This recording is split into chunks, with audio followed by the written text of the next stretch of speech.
हिंदू धर्म में एकादशी का व्रत महत्वपूर्ण स्थान रखता है। प्रत्येक वर्ष 24 एकादशियां होती हैं। जब अधिक मास या मलमास आता है तब इनकी संख्या बढ़कर 26 हो जाती है। माघ महीने में शुक्ल पक्ष की एकादशी को जया एकादशी कहते हैं।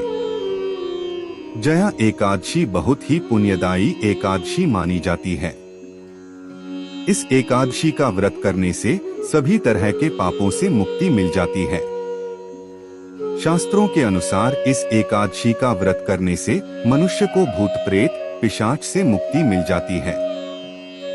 मान्यता के अनुसार जो कोई भक्त जया एकादशी व्रत का पालन सच्ची श्रद्धा के साथ करता है उसे पुण्य की प्राप्ति होती है।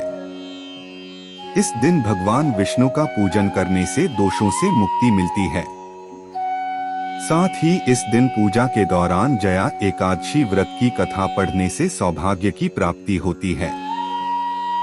जय श्री राम दोस्तों, आप सभी को हमारे YouTube channel knowledge for you में स्वागत है। जया एकादशी व्रत कथा इस प्रकार है। पौराणिक कथा के अनुसार जब धर्मराज युधिष्ठिर भगवान श्री कृष्ण से पूछते हैं कि माघ मास की एकादशी का क्या महात्म्य है, तो भगवान श्री कृष्ण कहते हैं कि इसका नाम जया एकादशी है। इस एकादशी पर व्रत करने से मनुष्य को भूत पिशाच की योनि का भय नहीं रह जाता है। इसी विषय में कथा सुनाते हुए भगवान कृष्ण कहते हैं कि एक बार नंदन वन में उत्सव चल रहा था। इस उत्सव में सभी देवतागण, सिद्ध संत और दिव्य पुरुष उपस्थित थे। इस उत्सव कार्यक्रम में गंधर्व गायन कर रहे थे एवं गंधर्व कन्याएं नृत्य कर रही थीं। सभा में माल्यवान नामक एक गंधर्व और पुष्पवती नामक गंधर्व कन्या का नृत्य चल रहा था। इसी बीच पुष्यवती की नजर जैसे ही माल्यवान पर पड़ी वह उस पर मोहित हो गई। पुष्यवती सभा की मर्यादा को भूलकर ऐसा नृत्य करने लगी कि माल्यवान उसकी ओर आकर्षित हो। माल्यवान गंधर्व कन्या की भंगिमा को देखकर सुध बुध खो बैठा और गायन की मर्यादा से भटक गया, जिससे सुरताल उसका साथ छोड़ गए। इन दोनों की इस अपकर्म से देवराज इंद्र को क्रोध आ गया।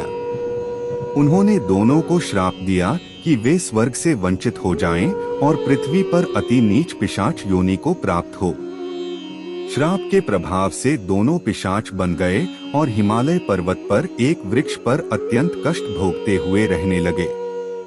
एक बार माघ शुक्ल पक्ष की एकादशी के दिन दोनों अत्यंत दुखी थे। उस दिन वे केवल फलाहार रहे।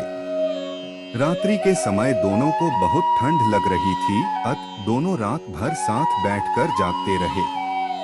ठंड के कारण दोनों की मृत्यु हो गई और अनजाने में जया एकादशी का व्रत हो जाने से दोनों को पिशाच योनि से मुक्ति भी मिल गई। अब माल्यवान और पुष्पवती पहले से भी सुंदर हो गई और स्वर्गलोक में उन्हें स्थान मिल गया।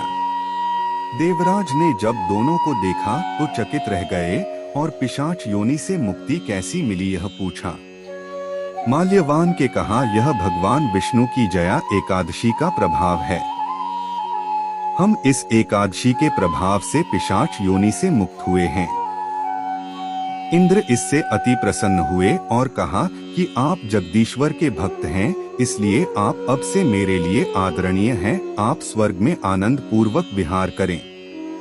कथा सुनकर श्री कृष्ण ने यह बताया कि जया एकादशी के दिन जगपति जगदीश्वर भगवान विष्णु ही सर्वथा पूजनीय हैं।